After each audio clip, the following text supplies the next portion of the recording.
what this story has to do with is the amount of money our federal government is willing to spend on defense versus the amount of money our federal government is willing to spend on education. Now, in my opinion, Congress has proved time and time again that education is not important to them. Now, why do I think that? Well, recently the House of Representatives approved an additional $37 billion, and that's billion with a B, for defense spending. All right. At the same time, the Senate struck out a bill that would grant $10 billion to education.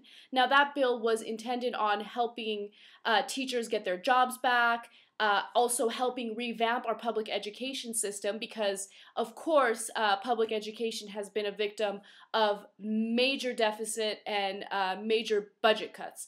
So the Senate struck out that bill, no $10 billion for education. However, the House approved $37 billion for additional defense spending. So why does this story make me so angry? Well, you have to keep in mind that the amount of money we're spending on defense is not worth it. In fact, much of the money is going toward private contractors that do the exact same work that members of our military do. The only difference is private contractors get paid 4 to 5 times more than our average military member.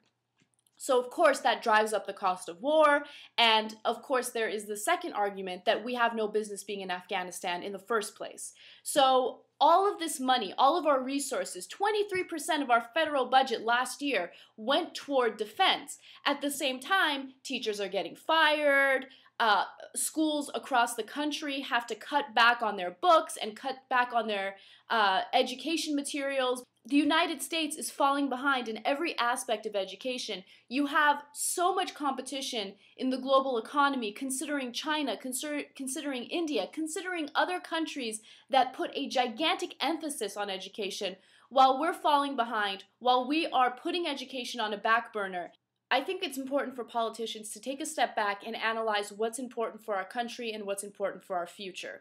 I understand that they're interested in the lobbying money. I understand that private contractors spent $27 million lobbying during the time of the Afghanistan surge. I understand that politicians are out looking for themselves, but at the same time, they should take a little bit of time to focus on our future, focus on where the United States is headed, because in my opinion, it isn't headed in a great place if we are not emphasizing the importance of education and if we are not spending at least a little more of our resources in helping revamp our public education system.